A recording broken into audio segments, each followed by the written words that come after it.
চলে এসে জান্নাতি বুরাক নিয়ে বেহেশতে নিয়ে যাবে। ইমাম গজালি বুঝে ফেলাইছে কোন আল্লাহ আইছে, তো বলতেছে আল্লাহ একটু দাঁড়ান বাইরে। আল্লাহরে কয় আল্লাহ একটু বাইরে দাঁড়ান, ঘরে ঢুকেন না।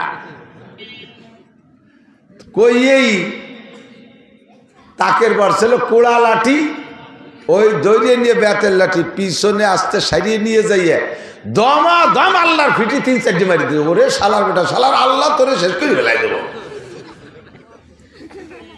আমার মতো লক্ষ কোটি গাজালিকে এক পাল্লায় রাখলে যা হয়, বিশ্বনবী মুহাম্মদুর রাসূলুল্লাহ সাল্লাল্লাহু আলাইহি সাল্লামের একটা মিনিটের দাম তার চেয়ে বেশি। সেই নবীকে মেরাজে নেওয়ার জন্য আল্লাহ নিজে আসে নাই, জিবরাইল পাঠাইছে। আর শয়তান তুই আইছিস আমার আল্লাহ সাথে ধোঁকা দিতি, তোরে সুলিয়ে ফেলাই দেবো। আল্লাহর বেটা আল্লাহ মায়ের খাইয়ে দৌড়ে আর কয় যে তুই গজালি এলেমের বদৌলতে বাঁচিয়ে গেলি। কয় যে তাও তুই ধোঁকা দিয়ে যাচ্ছিস, আমি এলেমের বদৌলতে বাঁচি না, বাঁচাইছে আমার আল্লাহ। কে বাঁচাইছে? এই জায়গাতে দমাদম কয় বাড়ি খাইয়ে ও চিন্তা করলো যে বনি আদমের কাছে মায়ের খাইয়ে ঠগিয়ে যাব, এই মায়ের শোধ দিয়ে যেতে হবে।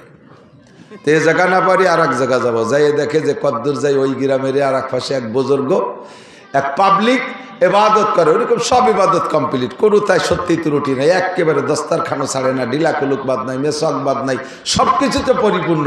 এ বুজুর্গ রাত্রে বসে বসে আল্লাহ বিল্লে করতেছে, জিকির করতেছে। ওখানে যে বলতেছে আপিল বাইতে ফুলান অমক কি বাসা আছেন? জি, কে বলছেন? কা আনা রব্বুকা, আমি আপনার রব, আমি আপনার আল্লাহ চলে আসছি। কেন আল্লাহ কি জন্যে? কয় তোমার ইবাদত বন্দেগীতে আমি এত মুগ্ধ হয়ে গেছি আর থাকতে পারলাম না। চিন্তা করলাম যে কারে ফাটাবো কিনা কয়েন যে নিয়ে ভুল করে, এই জন্য আমি নিজেই তোমার সাথে করে নিয়ে জান্নাতে নেওয়ার জন্য চলে আসছি। ও কি খুশিতে আর হুশ নাই, ওর তো আর এলেম নাই যে আল্লাহ এভাবে আসে না। উনি মনে করছে হতে পারে ইবাদতে আল্লাহ খুশি হয়ে চলে আসতে পারে।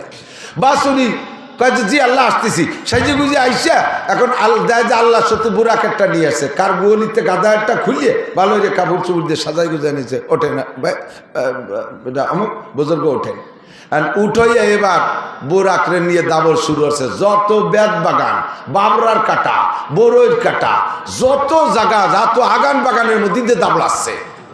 মাইর খাইছে সেই শোধ দেবে।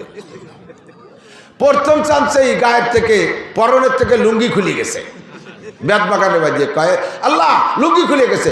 টেনশন করে না, জান্নাতের লুঙ্গি পরানো হবে। এরপরে জামা টুপি উড়িয়ে চলে, আল্লাহ টুপি পড়ে গেছে, কয় জান্নাতের মুকুট পরানো হবে। এরপরে জামা ছিঁড়ে উড়িয়ে চলে গেছে, আল্লাহ জামা ছিঁড়ে গেছে, কয় কোনো ঘটনা নাই, থাকেন ল্যাংটা হইয়া, একটু পরে জান্নাতে নিয়ে পোশাক পরানো হবে। এরপরে বেতের কাটায় হাসরাতি ছিঁড়িয়ে ভুড়িয়ে রক্তাক্ত, আল্লাহ গায়ে তো রক্ত থাকলো না, কয় যে জান্নাতি রক্ত যে আপনাকে অপারেশন করে দেওয়া হবে। নিয়ে গেছে, নিয়ে রাতভর গাদার বেটে ঘুরোই টুরোইয়ে ন্যাংটা ব্যাংটা হইয়া সকালবেলা ওনার বাড়ির গুয়লির গোবর গাদা দেয় যে জায়গা, সে গোবরের মধ্যে মাজা সমান ওই ল্যাংটা হইয়া গাইয়ে দিয়ে ঘরের থেকে একখান মাইকে কালা আড়ি খাপড়া ওই এনে মাথায় দিয়ে চলে গেছে। কয় যে এটা কি? কয় এটা জান্নাতি হেলমেট। ভোরবেলা বুড়ি গমেতে উঠে বুড়োরে পায় না, কিভাবে এত তাড়াতাড়ি গেল কোন জায়গায় উঠে অজু বানাইয়া, অজু বানাতে বাথরুমের কাছে গেছে, গুয়লিদের যে বাথরুম যায় দেয় যে গোবর গাদার মধ্যে এটা দাঁড়ানো। হ্যাঁ কে রে, বুড়ি তো কাঁপি উঠছে, ভয় তো বুতির মতো দেয় আছে। এখন ওই যাওয়ার সময় শয়তানে ওরে কয়ে গেছে, ও জিজ্ঞেস করছে আল্লাহ কোন জায়গায় আসলাম? কয়টা এটা হলো সিদরাতুল মুনতাহায় আসছি, এখানে থাকেন সিদরাতুল মুনতাহা। এই সমান গোবরের মধ্যে দাঁড়াইয়ে সিদরাতুল মুনতাহা। বুড়ি এসে কয় ওখানে কে? কয় কথা বলে না, চেনো না আমি কে? কয় কে তুমি? কয় যে আমি অমুক। এখানে কেন? কয় কথা বলে না, আমি সিদরাতুল মুনতাহায় আইছি। বুড়ি কয় তুমি সিদরাতুল মুনতাহা, তুমি গবরাতুল মুনতাহায় এসে দাঁড়ায় রয়েছে। আলেমরে ধোঁকা দিয়া বড় কঠিন। কতগুলো মূর্খরে ডাইকে দিয়া তার ভিতরে যোগ্য করে আলেম না থাকার কারণে আজকে দাওয়াত ও তাবলীগের ভিতরে নিয়া তাদেরকে এমন ধোঁকা দিয়া উলামায়ে কিরামের সাথে ধর্মের সাথে বেয়াদবি করতেছে। সারা দুনিয়া জুড়ে যেই কামটা চলতেছিল দাওয়াত ও তাবলীগের কাম, এই তাবলীগের কামকে ধ্বংস করে দেওয়ার পায়তারা করতেছে। শতকরা ৯৯ জন আলেম একমত, আর পাঙ্কু পুঙ্কু লেহাপড়া জানে না দুনিয়ারটা দামলা মৌলবী, এই দামলা মৌলবীগুলো জড়ছে ওদের সাথে। এত সুন্দর একটা কাজ চলতেছে বিশ্বব্যাপী। আল্লাহু আকবার। প্রত্যেক দিন আমি গত কয়েকদিন আগে পড়েছি, ভারতের একজন গবেষক হিন্দু, উনি বললেন যে ইসলাম ধর্ম যে সঠিক আমি এখনো স্বীকার না করলেও আমি বলতে বাধ্য, একমাত্র ধর্ম ইসলাম ধর্ম। ইসলাম ধর্ম সঠিক। এর প্রমাণ হলো 2015 সাল থেকে নিয়ে 2022 সাল পর্যন্ত আমি বিশ্ব জরিপ করেছি। 2015 সাল থেকে 22 সাল পর্যন্ত সারা পৃথিবীতে 30 লক্ষ অমুসলমান কলেমা পড়ে মুসলমান হয়েছে। এই 30 লক্ষ অমুসলমানকে মুসলমান বানাইতে মুসলমানদের 30টি পয়সাও খরচ হয়নি। শুধুমাত্র ইসলামের আদর্শ দেখাইয়া, নবী পাকের আদর্শ দেখাইয়া, আল্লাহর কোরআন দিয়া সুন্দর করে বয়ান করে বুঝাইয়া তাদেরকে কলেমা পড়ায় ইসলাম গ্রহণ করাইছে। আর এই 15 সাল থেকে 22 সাল পর্যন্ত সারা পৃথিবী জরিপ করে দেখেছি 30,000 মুসলমান তারা অমুসলমান হয়েছে। তার মধ্যে কেউ বুদ্ধ হয়েছে, কেউ খ্রিস্টান হয়েছে, কেউ ইহুদি, কেউ নাসারা, কেউ হিন্দু হয়েছে। সারা দুনিয়া জুড়ে 30,000 অমুসলমান হয়েছে। আর সারা দুনিয়া জুড়ে 30 লক্ষ মুসলমান হয়েছে। তবে 30,000 মুসলমানকে অমুসলমান বানাইতে কোটি কোটি কোটি কোটি হাজার হাজার কোটি টাকা খরচ হয়েছে। দুনিয়ার প্রলোভন দিয়া, বোর লোভ দিয়া, দালানের লোভ দিয়া, জাগার লোভ দিয়া, জমিনের লোভ দিয়া, আমেরিকার ভিসার লোভ দিয়া, লন্ডনের ভিসার লোভ দিয়া, ইটালি, অস্ট্রেলিয়া, ফ্রান্সের লোভ দিয়া, আরে গ্রিন কার্ডের লোভ দিয়া, দুনিয়ার লোভ দিয়া তাদেরকে মুসলমান বানানো হয়েছে।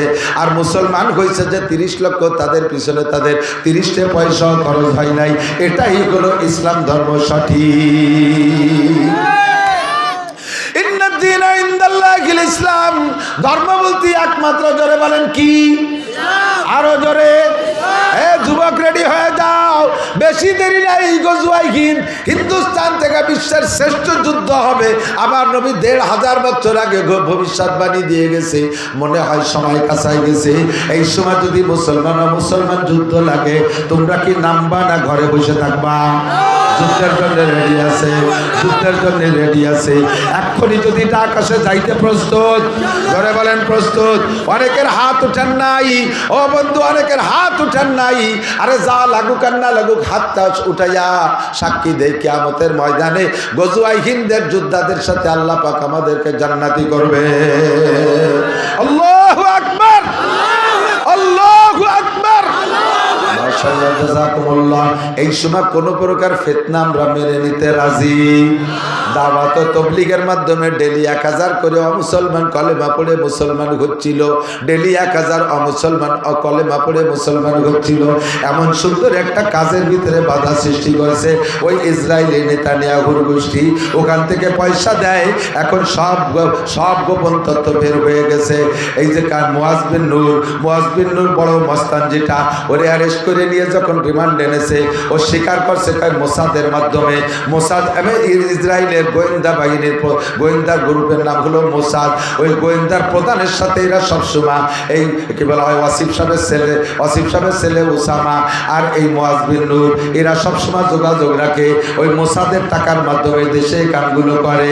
বাংলাদেশের টঙ্গীর ময়দানে 18 সালে যখন ওরা তালবি আলিমদেরকে মারছিল, যেদিন এখানে মারামারি হয়, ওই দিন সেই ইরা সাহেব, সাদ সাহেব ইসরায়েলি যে নেতানিয়াহুর সাথে আলোচনা করে, ওখান থেকে পাওয়ার দেয় আর এখান থেকে মারে। আর ওদের সাথে আছে আমেরিকা আলা। মুসলমানকে দুনিয়া থেকে ধ্বংস করবে। ইসলাম নিধন আন্দোলন, কুরআন নিধন আন্দোলন, মুসলমান নিধন আন্দোলন, এটাই তাদের উদ্দেশ্য। তারা তবলিগের কিছুই করে না, শুধুমাত্র নাম কি আসছে ময়দানে আমাদেরকে ধোঁকা দেওয়ার জন্য আসছে। ধোঁকাবাজদেরকে চিনে ফেলাইছি এই বছর 31শে জানুয়ারি, 1-2 ফেব্রুয়ারি, 31শে জানুয়ারি, বলেন 31শে জানুয়ারি, 1-2 ফেব্রুয়ারি টঙ্গীর ময়দানে উলামায়ে কেরামের নেতৃত্বে ইজতেমা হবে। আমরা এখানে যাবই ইনশাআল্লাহ। মুসলমান এবার ইজতেমায় যাইবা, অন্যবার না গেলে এবার যাবা। আসু কিবার ইস্তেমা আমি বলেছি, আমি দাবি করেছি ইস্তেমা 3 দিন নয় 1 সপ্তাহ যাবত প্রয়োজন হয় ইস্তেমা করব, মাঠে ইস্তেমা করব। আয় কে কে আসবে ইস্তেমা করতে, পরের পর্বে আয়। ইনশাআল্লাহ ইস্তেমা এবার একবারই হবে, দেখায় ছেড়ে দেবে ইস্তেমা ইনশাআল্লাহ। আল্লাহ তাআলা মুসলমানদের শান ও মান বাড়ায় দেখ, বলেন আমিন। উলামায়ে কেরামের সাথে থাকার তৌফিক দান করেন, আলেমের সাথে তবলিগে যাবেন ইনশাআল্লাহ, শিখতে পারবেন। হাজার হাজার মাসালা আছে, যে মাসালা না জানা থাকার কারণে আপনার নামাজ হচ্ছে না। নবী পাক বলেন এর একটা মাসালা শুনবা, শিখবা, আমল করা ছাড়াই শুধু শুনলে এবং শিখলে, শেখার সময় আমলের নিয়তে শিখবা, শোনার সময় আমলের নিয়তে শুনবা, তাতেই তোমাকে লাগাতার 60 বছর নফল নামাজ ও নফল রোজার নেকি দান করা হবে। নবী পাক বলেন মাজলিসু ফিকিন খায়রুম মিন ইবাদাতি 60 সানা। মূর্খদের সাথে গেলে কি শেখা যায়? মূর্খদের সাথে গেলে এক মূর্খ আমির আর কতগুলো মূর্খ সে জায়গা মামুর হয়ে গেছে। এই মূর্খ ওই মূর্খদেরকে কি শিখাবে? শুধু রান্না বান্না খাওয়া শিখাবে আর একটু দাওয়াত দেওয়া শিখাবে, তাই ছাড়া কিছু শিখাইতে পারে না। আমি 2013 সালে 20 জনের একটা জামাত নিয়ে গেছি। ওই জামাতের ভিতরে 12 জন ছিল স্কুল কলেজ স্টুডেন্ট। এই 12 জন স্টুডেন্টকে আমি কলেজের ছাত্র, হাই স্কুলের ছাত্র, তারা আলিফ বা কিছুই জানতো না। আমরা 3 জন আলেম ছিলাম, 3 জন আলেমে মিলে এই 12 জনের ভাগ করে নিয়া 38 দিনে তাদেরকে আলিফ বা থেকে কোরআন শরীফ পড়া শিখাইয়া 8 পারা সবক পড়ায় বাড়ি আনছি।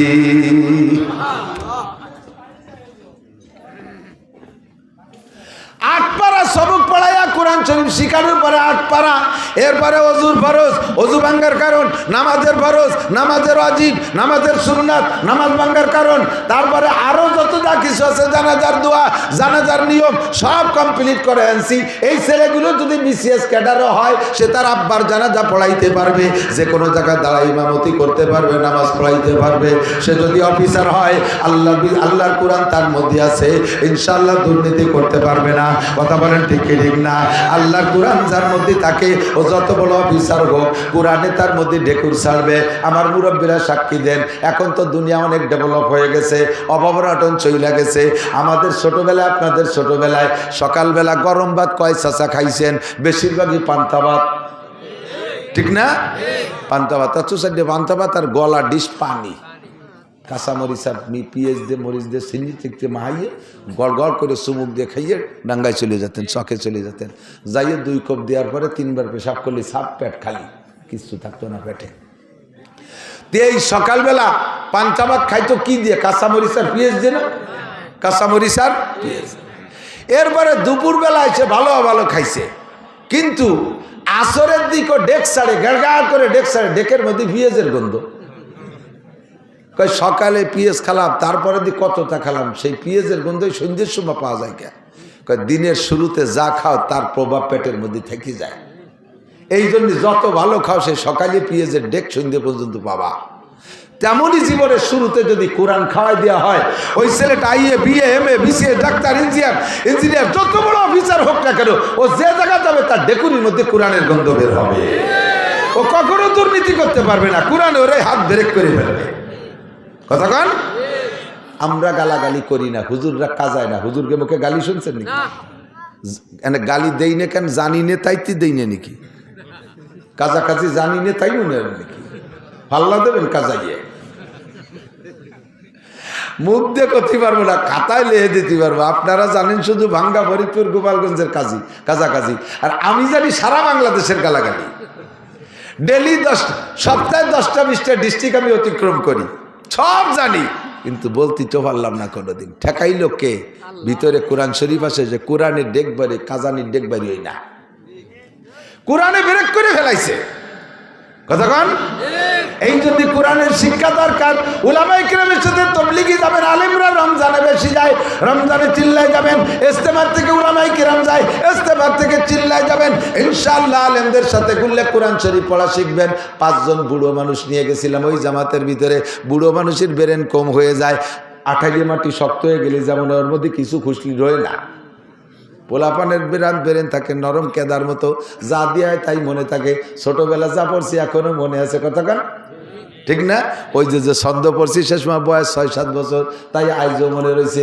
আরো বহু কবিতা মনে আছে। কিছুতে তার নাই কেরুসি, মন্ডা মেটাই ফুল কলুসি, কেক পিরিষ্টি, আইসক্রিম, ফল ফলাদি, ফুচকা ডিম, তেল মুড়ি কি ঝাল বাদাম, সব চকলেট সুইংগাম, খাইনা পুডিঙ্গির বোলাও, যতই মাথায় হাত বোলাও, ভাল লাগে না কিছু তার করেই আছে মুক্তিবার, যা খেতে দাও তাতেই বেজার ধরছে হাজার দোস্ত রুটি, অনেকক্ষণের চেষ্টাতে জানলো সবাই চেষ্টাতে, এরকসারে পড়লে পাতে চকবাজারের গোস্তা রুটি।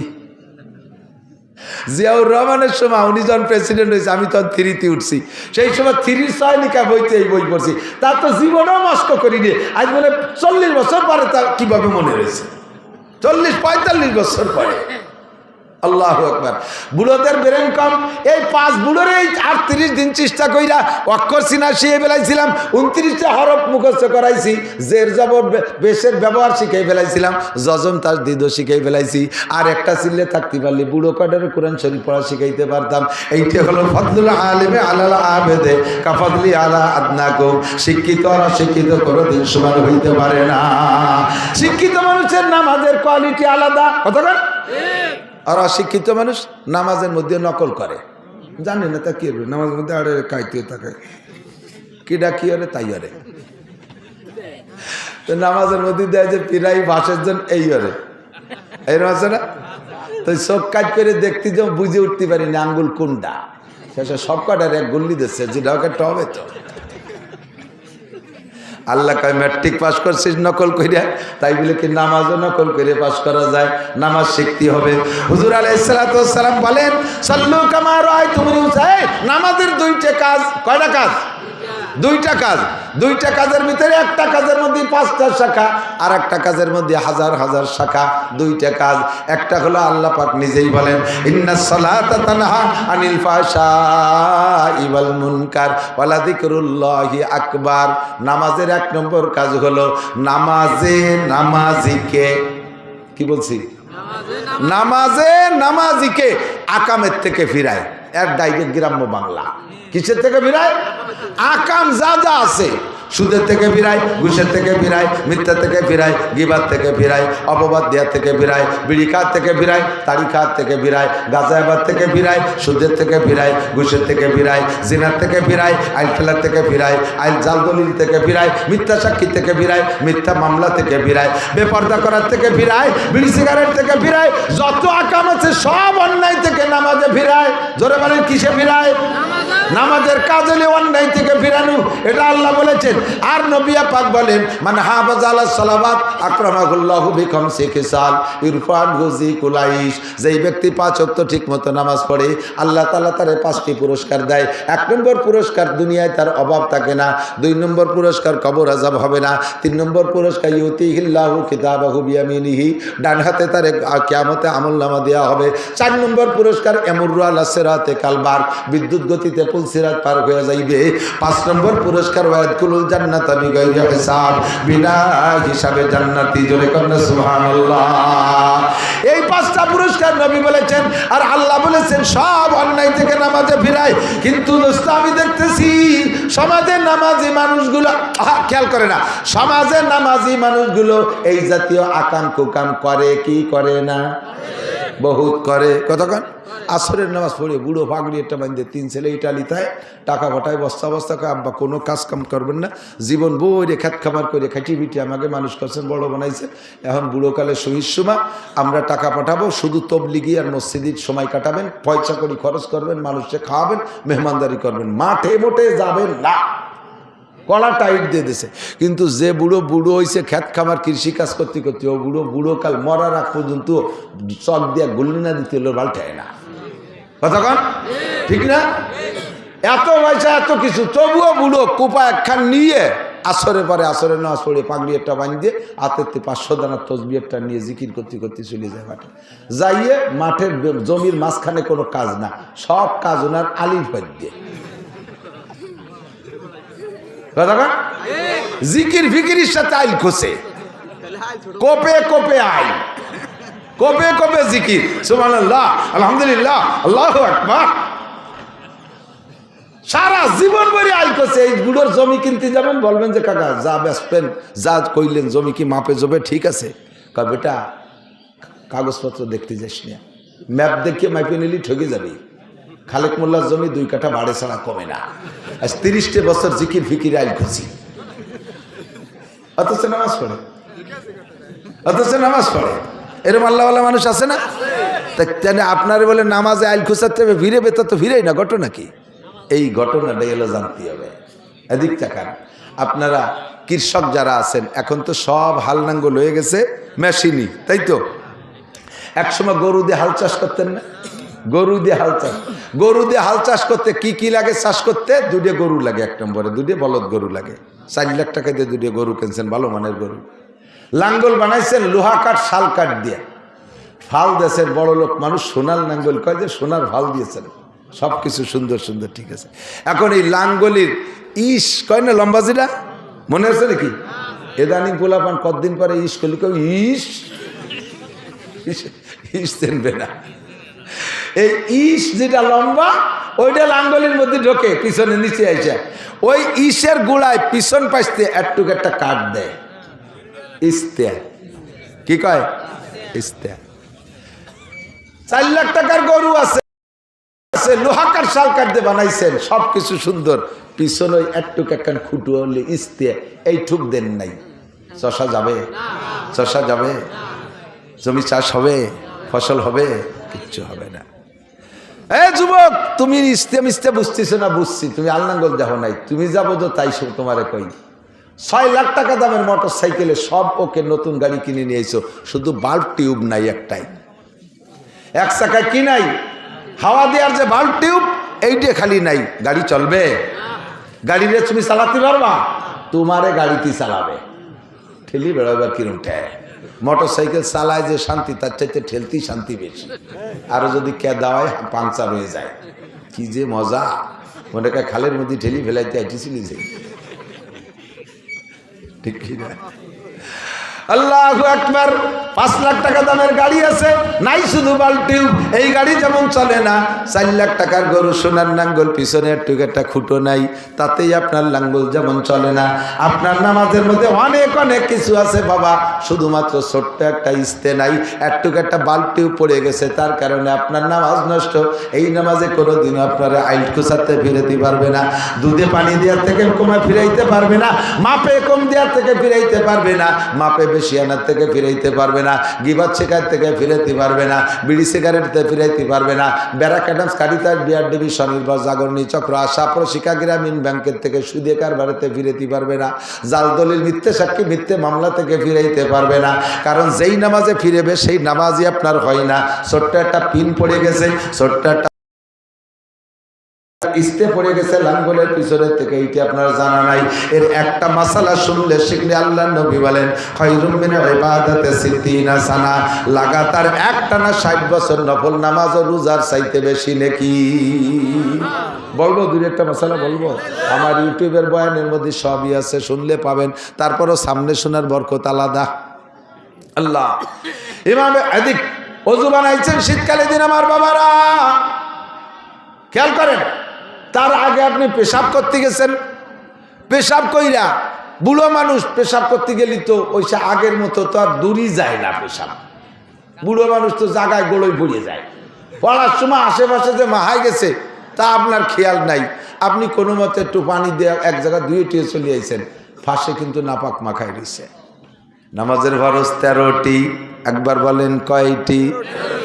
আমার সাথে বলেন। 1 নম্বরে শরীর পাক, 2 নম্বরে কাপড় পাক। আপনার এই জায়গা 2 দিয়ে মাইর খাইছেন, জায়গায় একটু পানি দিয়ে চলে আসছেন, পাশে মাখাইছে, সে জায়গা ধৌত করেন নাই। এরপরে হাঁটা দেওয়ার সাথে সাথে যুবকদের পেশাব আর বুড়োদের পেশাব আলাদা। যুবকদের পেশাবে ফোর্স বেশি, এক গতিতে ক্লিয়ার হয়ে বেরোয় চলে যায়, তারপরও হাঁটা দেওয়ার পরে একটু পড়ে। আর বুড়ো মানুষের পেশাব একবারে ক্লিয়ার হয় না, হাঁটা দেওয়ার পরে খানিক সময় দাফাদাফি লাফালাফি কাশাকাশি করার পরও কেমন যেন কুট করে একটা কামড় দেয়, নিচের দিক সুর ঠেকতেছে, 1-2 ফুটা পড়িয়া গেছে। ওই 1-2 ফুটা পড়িয়ে গেল কোন জায়গা? ও জায়গা তো আর খেজুর গাছের রস বাঁধানোর মতো ঠিলে পাতা নাই। ওই 1-2 ফুট পড়িয়ে লাগবে আপনার কাপড় পড়ে আপনার গায়ে 1 নম্বর আর 2 নম্বর ফরজ আপনার মাইর হয়ে গেছে। কথা বলেন, ছোট্ট ছোট্ট 2টা কাম। 1 নম্বরে শরীর নাপাক, 2 নম্বরে কাপড় নাপাক। আপনি যত সুন্দর করে কাবা ঘরের মধ্যে যে নামাজ পড়লেও ওই নামাজ আপনার হয় নাই। আর নামাজ যেহেতু হয় নাই, নামাজের ক্রিয়াও আর পাইবেন না। নামাজের যে প্রতিদান পাওয়ার কথা ছিল সেটা আপনি পাইবেন না। এই জায়গা চলে গেছে আপনার 1 নম্বর মাইল। 2 নম্বর সামনের দিকে আগান। এবার আপনি অজু বানাইতে গেছেন, কলের নিচে পা পাইতে দিয়ে পানি ছাড়ি দিয়ে পাউ দিয়ে পারে ডলে ডলে চলে আসছেন। এই যুবক হোক আর বুড়ো হোক, শীতকালে পা শুকোয় যায়, ভালো করে ডলে মলে পানি না পৌঁছইলে উপর দিয়ে ভাসা ভাসা চলে যায়। একটা চুলরে খাড়াভাবে রাখা যায়। এতটুক জায়গা যদি অজুর অঙ্গগুলোর মধ্যে শুকনো থাকে, আপনার অজু হয় নাই, অজু হয় নাই তো নামাজ হয় নাই। আপনার নামাজের ইস্তে পড়ে গেছে, আপনার নামাজের বালতিও পড়ে গেছে। ওই নামাজের যা পাওয়া দরকার ছিল এই জন্য আপনি পাচ্ছেন না, ফলাফল পাইছেন না, রুজিরও বরকত হচ্ছে না, আপনাকে আকাম থেকেও ফিরাইতে পারতেছে না। মহিলারা বাচ্চাদেরকে বাচ্চা কাচ্চা লালন পালন করে, ছোট দুধের বাচ্চা কোলের মধ্যে পেশাব করে দিছে,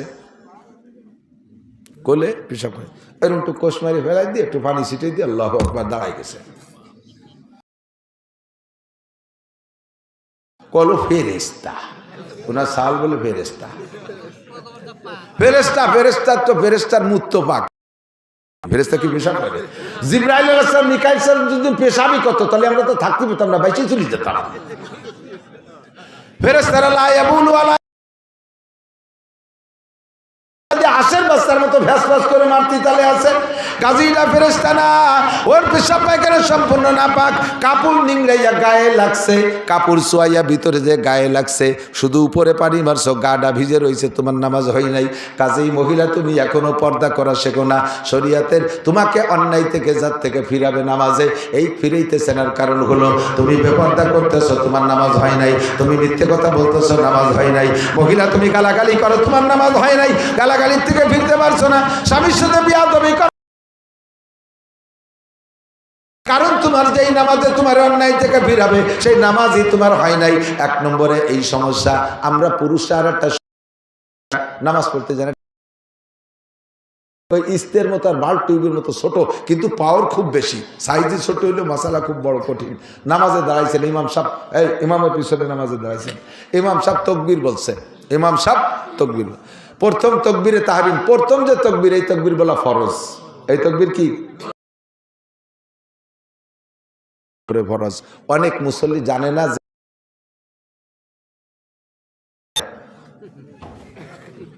ও দেখছে দাঁড়াই গেছে, মুখে আল্লাহু আকবার কই দিই, তোমার তো শুরুই হয়নি নামাজ, তার আর কি হবে?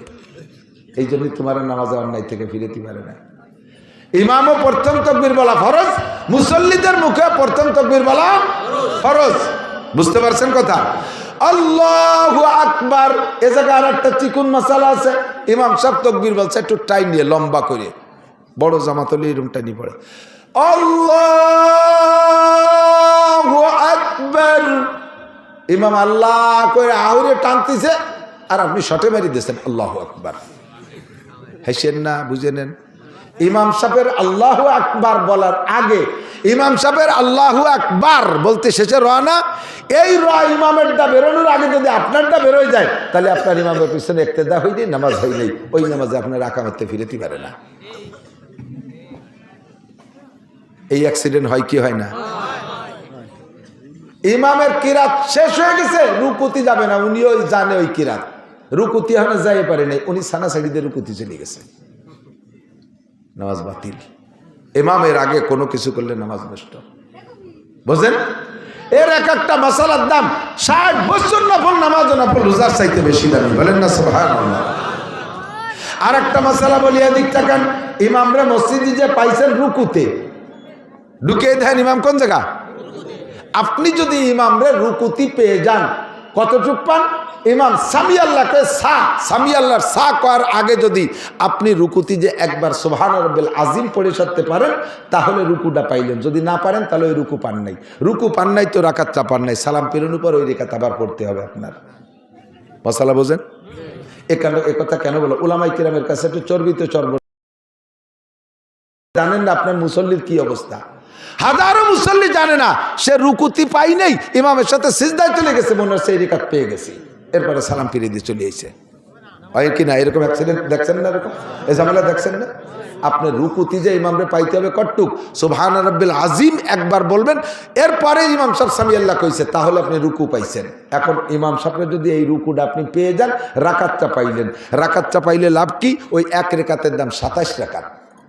বলবেন না সুবহানাল্লাহ? সালাম ফিরানোর পরে যদি ওই এক রেখাত আলাদা পড়েন, ওটা এক রেখাতের সওয়াব। আর ইমামের পিছনে পেয়ে গেছেন এক রেখাতের দাম 27 রাকাত। কাজেই যে কোনোভাবে ওই রুকুটা ধরার চেষ্টা করতে হবে, রুকুটা ধরার চেষ্টা করতে হবে। এবার যারা আহলে হাদিস আছে তাদের কাছে একটু কইয়ে দিক তাকান, তাদেরকে একটু বলি, থাকলে একটু শুনে নেন, তারা একটু শিখে নেন, পারলে পরে আমার জবাব দিয়েন। এদিক তাকান। তারা কয় ইমামের পিছনে কিরাত পড়া লাগবে, সূরা ফাতিহা পড়া লাগবে। যেই রেখাতে ইমামের পিছনে মুসল্লি সূরা ফাতিহা পড়ে নাই, ওই রেখাত হয় নাই। খুব বুঝতে হবে, খুব বুঝতে হবে। খেয়াল করেন, আপনারাও কোনো সময় আটকে গেলে এইটাতে জব দেবেন, ধরে ফেলবেন। শুনতেছেন? বুঝতেছেন? আমি আগেই বলে দিচ্ছি, ক্লাস আমার কিচ্ছু নেই, ক্লাস। যদি ওদের দাবি হলো যেই রাকাতে সূরা ফাতিহা মুক্তাদি পড়ে নাই ইমামের পিছনে, ওই আহলে হাদিস আলারাই স্বীকার করে ইমামরে রুকুতি পাইলে সেই রিকাত পাওয়া হলো, ইমামরে রুকুতি পাইলে সেই রিকাত পাওয়া হলো। তাহলে ইমামরে যদি রুকুতি যাইয়ে পাইছে সুবহান রাব্বিল আযীম, তাহলে সেই রিকাতের সূরা ফাতিহা কোন জায়গা পড়লো? আর ওদিকে বলছো সূরা ফাতিহা না পড়লে ওই রিকাত বাতিল। টের পাইছেন কি কইছি? একটু টের পাইছেন? কোন দিক? সূরা ফাতিহা ছাড়া যদি ওই রিকাত না হয়, তাহলে আর বলতেছো তোমরাও স্বীকার করো ইমামরে রুকুতি পাইলে ওই রিকাত পাওয়া হলো, তাহলে ওই রিকাতে সূরা ফাতিহা কোন সময় পড়বা? আগে ভুড়ি তুই না পরে পড়বা?